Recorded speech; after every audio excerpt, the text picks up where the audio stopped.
বোরকাটা খোলো। কি বলতেছেন আপনি? আমি বোরকা কেন খুলবো? তুমি যদি বোরকাটাই না খুলো তাহলে আমি তোমার মুখটা দেখবো কিভাবে? দেখুন, আমি তো পর্দা করি। আমি এরকম রাস্তার মধ্যে বোরকা খুলে আপনাকে আমার চেহারা কিভাবে দেখাবো বলেন?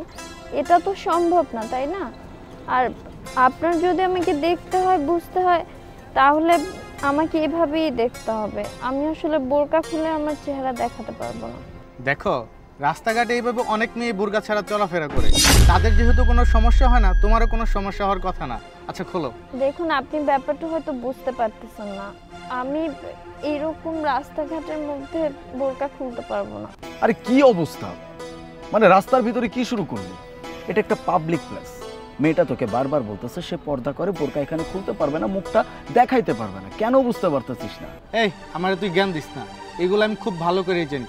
পর্দা তো জাস্ট নাম মাত্র। দেখা তলে তলে ভার্সিটিতে ওয়েস্টার্ন ড্রেস পরে ফ্রেন্ডের সাথে নাইট ক্লাবে আড্ডা দেয়, এগুলো তুই বুঝবি না। আর পাপগুলা ঢাকার জন্য এরকম বোরকা পইরা বান ধরছে একটা। Excuse me, mind your language. আপনার কোনো রাইটস নেই একটা মেয়ের পর্দা নিয়ে এভাবে কথা বলার। আমি বোরকা পরি, আমি পর্দা করি। আপনি কোন সাহসে আমার সাথে এভাবে কথা বলেন? দেখ দোস্ত, তুইও মুসলিম, আমিও মুসলিম, আর উনি একজন মুসলিম ঘরের সন্তান। তুই ওনাকে না চিনিস না জানিস, আজকে প্রথম দেখা করতে আসছি। তুই ওনার সম্পর্কে কেন এরকম উল্টাপাল্টা কথা বলতেছিস? তুই যে ওনার সম্পর্কে এই ব্লেমগুলো দিচ্ছিস, একটাবারও ভেবে দেখছিস উনি এগুলো করে কি না? তুই এটা জানিস? এটার কোনো প্রমাণ আছে তোর কাছে? আর সব থেকে বড় কথা, মেয়েটা পর্দা করতেছে। একজন মুসলিম নারীর জন্য পর্দা করাটা সুন্নাত, আর পর্দা হচ্ছে এক একটা মুসলিম নারীর আসল সৌন্দর্য। কেন বুঝতে পারতেছিস না? সৌন্দর্য কাকে বলে আমি তোরে দেখাচ্ছি। ওই দেখ, ওই মেয়েটার দিকে একটাবার তাকা। বন্ধু কি মাইয়া, একদম জোস। এরকম মাইয়ার দিকে তাকায় থাকলেই তো খালি শুধু তাকাই থাকতে মন চাইব। দেখছিস কি পোশাকটা পরছে, একদম ফুটে আছে, ফুলের মতো লাগতেছে। ওর মতো এরকম খ্যাত লাগতেছে না। এই সুন্দরী, দাঁড়াও। কি সমস্যা আপনার? আপনি প্রতিদিন আমাকে এভাবে ডিস্টার্ব করেন কেন? আরে বুঝো নাই, কলা দুই ছোলা থাকে, ওটা তো মাছি বই বই। তুমি হয়েছে ছোলা কলা, আমি হয়েছি মাছি। কিন্তু আমার দুঃখ একটাই, ওই কলাটা আমি আর বইতে পারলাম না। আরে আজব, এসব কি ধরনের কথা বলতেছেন আপনি? মানে আপনাদের কি বাসায় মা বোন নেই? মেয়ে দেখলেই টিচ করতে হবে? মানে আপনাদের জন্য মেয়েরা কি রাস্তাঘাটে একটু শান্তিতে চলতেও পারবে না? সম্মান পাইতে হলে সম্মান পাওয়ার মতো কাজ করো। বুরকা বুড়া চলাচল করবা, দেখবে যে সবাই তোমার সম্মান করবো। আর তুমি যেভাবে চলো, এমনি সম্মান আয় না, এটা অন্য কিছু আয় পড়ে। মানে আপনাদের কি মনে হয় যারা পর্দা করে চলে শুধু তারাই মেয়ে মানুষ, আর যারা একটু মডার্ন ড্রেসে চলাফেরা করে তারা কি মেয়ে মানুষ নয়? হ্যাঁ হয়তো মেয়ে মানুষ মনে হয়তো, কিন্তু তুমি একটু বেপর্দাশীল আর মেয়ে রয়েছে পর্দাশীল। আমি বুঝতে পেরেছি আপনার মনটা এতটাই নীচ আর জঘন্য যেটা বলার মতো ভাষা আমার নেই। আমার পথ ছাড়ুন, আমাকে যেতে দিন। আর কখনো এভাবে রাস্তার মাঝখানে আমাকে ডিস্টার্ব করবেন না। যাই ভাই, তো শোনো, কালকে থেকে একটু ছোট পোশাক করবা, তাহলে দেখতে কিন্তু আরো ভালো লাগবে, বুঝো নাই? কি বললেন আপনি? অসভ্য বেয়াদব কোথাকার! ল্যাঙ্গুয়েজ ঠিক করে কথা বলুন। আমি তো বেয়াদবই, তোমার দিকে ওই বেয়াদবি আর অন্য কিছু আহে না। আজকের পর থেকে আমাকে আর কখনো আপনি ডিস্টার্ব করবেন না। ফার্দার যদি আপনি আমাকে ডিস্টার্ব করেন ভালো হবে না বলে দিচ্ছি। আর মেয়েদেরকে এরপর থেকে সম্মান দিয়ে কথা বলবেন। Don't disturb me. কি কয়ে গেল? ও মাই গড দোস্ত, মাইয়া তো মারাত্মক, পুরাই আগুন মামা, বিশ্বাস কর। দেখছিস ওইখানে কি হয়েছে?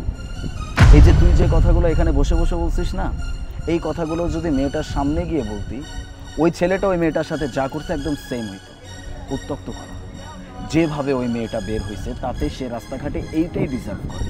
তোকে একটা ব্যাপার বোঝায়, ধর তুই বাজারে গেছিস, তোর কিছু টাকা সেভ করতে হবে। কিভাবে করবি?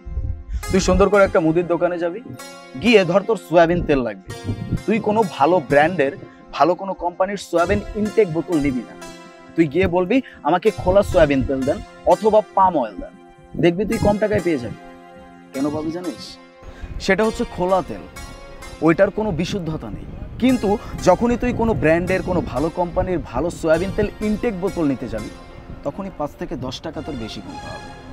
ব্যাপারটা বুঝতে পারছিস? ভাইয়া, আপনি অনেক ভালো একটা মানুষ। আপনার এই কথাগুলোর মাধ্যমে আপনার প্রতি আমার সম্মানটা অনেক বেড়ে গেল। আপনি যে মেয়েদেরকে এত ভালোভাবে সম্মান করতে জানেন, আপনার কথা না শুনলে আমি বুঝতেই পারতাম না। কিন্তু দেখেন আপনার ফ্রেন্ডকে মেয়েদেরকে কিভাবে অসম্মান করতে হয় সেটা সে খুব ভালো করেই জানে।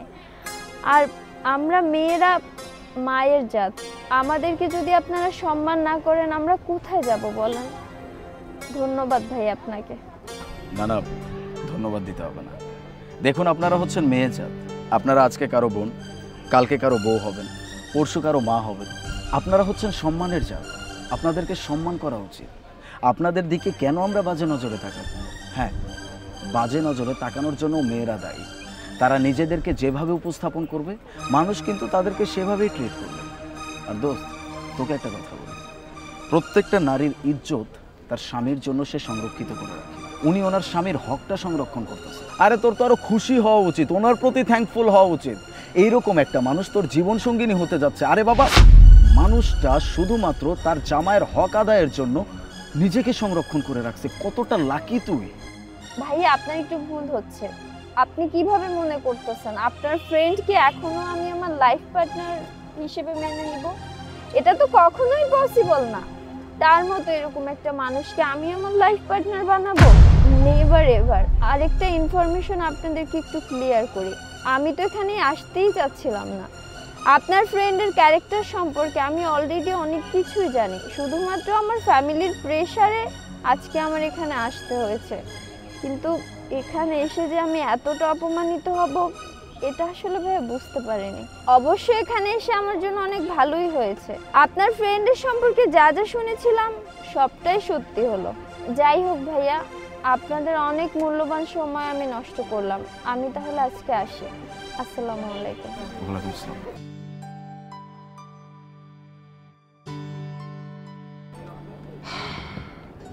দোস্ত, আজকে তোর জন্য কেন জানি আমার খুব আফসোস হচ্ছে। আমার তোকে একটা কথা বলতে খুব ইচ্ছা করতেছে। ওই যে প্রবাদ বাক্য আছে না, চকচক করলে কিন্তু শোনা হয়ে যায় না। একটা মেয়েকে দেখে তুই অনেক সুন্দর সুন্দর কমপ্লিমেন্ট দিলি, কমপ্লিমেন্টগুলো অনেক সুন্দর ছিল, কিন্তু মেয়েটা সেই কমপ্লিমেন্টের যোগ্য ছিল না।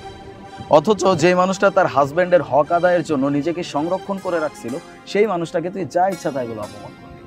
আরেকটা কথা মনে করতেছে, মানুষ ভুল করে হিরে মনে করে পাথরের পেছনে ছোটে। তুই একদম সেই দলের ভিতরে পড়ছিস। যাই হোক, তোর সাথে কথা বলার মতো ইচ্ছাটা আজকে আর আমার হচ্ছে না। আমি আজকে উঠি। আরে ইসলামী শরীয়ত মোতাবেক একজন মুসলিম নারীর জন্য পর্দা করাটা সুন্নত, আর পর্দা হচ্ছে মুসলিম নারীর আসল সৌন্দর্য। তাই পর্দাকে সম্মান করি, মেয়ে জাতকে সম্মান করি।